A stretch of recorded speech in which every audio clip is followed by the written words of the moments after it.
Well, cross-state battles and cross-league battles tonight in sports. Welcome in, I'm Cole Johnson. After a winter break where a lot of teams were on the road, here we go back home, and we start with boys basketball tonight. Our game of the night in El Centro, the 10-7 Central Spartans hosting the hot 9-2 Scots of Vincent Memorial. Right off the tip, the Scots handle it. Alex Adame zips it to Pancho Tejada, and the junior fights through contact like my friends back home would say, and one. Count the bucket and the foul after he made the free throw. Central getting around the full press. Seth Johnson gets it up to James Tovar. Tovar with a nifty jump stop and reverse lay-in.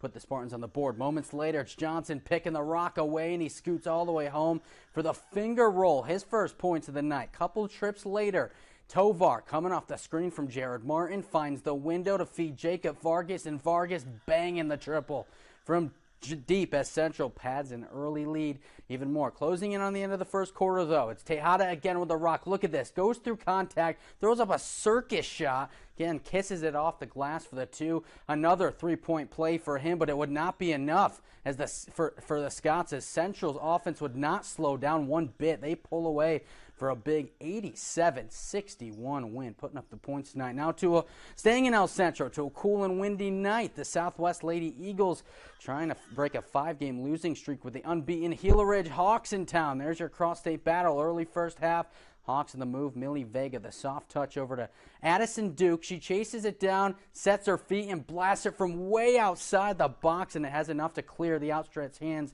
of the keeper. Duke channeling the highlight reel. Hawks strike first. Few minutes later, Duke again sending it into the box past an Eagle defender. Belle Cordova gets a foot on it, goes straight up in the air, giving a chance for Ariana Romero, but the goalie closes in quickly. Her shot goes up over the net. Gila Ridge still on the attack early. Annalise Romero with a powerful throw in deep into the box. Vega gets a read on it, but it goes into the chest of the keeper, and it's eventually cleared out to stop another threat, but maybe the play of the night. Look at that on the corner.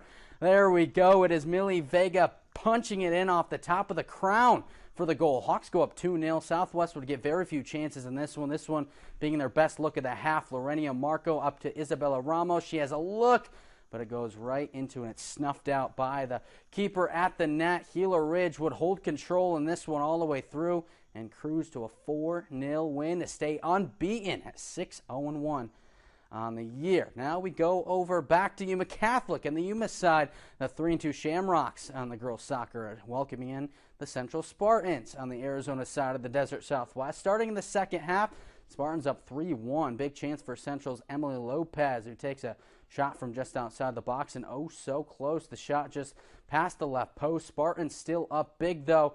A little bit later on, Central, some nice passing to get the ball upfield to Jeredzi Lopez, but this last touch just out of her reach. Ball goes into the arms of the Shamrock keeper. Things still at 2-1 Central. Shamrocks needing to make something happen here. Janessa Lugo making a nice run, even creates some space to take a shot, but it's right to the keeper. Best chance of the half so far for YC. Eventually it would end up being Central taking this one. Final score 6-2. And on the boys' side of things, we got a late score in this one. Central would end up beating Yuma Catholic pretty good on that trip. We stay on the campus of Yuma Catholic this time. More basketball at Carol McElhaney Oden Gym, where the girls basketball looked for win number 13 on the year against the Parker Bronx. Starting in the first, Ryan Martinez winning the opening tip, getting it to Amanda Wiley, who wastes no time getting this one to give YC a quick 2-0 lead. She'd have 17 on the night. A bit later, Reese Sellers, she finds Wiley open at the top of the arc. How about the splash from Wiley? That's good from three. Make it 5-0 Rocks. It would be 5-2. Here, Yuma Catholic out in transition. Wiley finds Hannah Swartout, who finds Eva Garcia down low. Bucket and the foul. And one. Garcia would miss the free throw. YC still up 5. Hey, you like the ball movement? Well, we got more for you. This time, Sellers finding a cutting Martinez. Flips it up and in off the glass for the bucket. And in the end, it would be the Shamrocks going on to take this one for lucky win number 13. They are rolling 49-27 the final. The big three once again leading the way. Wiley, Martinez, and Sellers combined for 43 of the Rocks' 49 points in the win. Meanwhile, after the Lady Shamrocks took care of business, so did the boys. The Rocks beat up on the Bronx as well to improve the 13-2 on the year. Landon Iroquois with 16 points. Braden Moore adding 14. So a good night for YC again. Before we go, though, real quick, some NFL news. The NFL announced earlier today that the Bills and Bengals game that was postponed on Monday will not be resumed at any point. We'll see how that plays out for the scheduling moving forward. That's all the time we have for sports.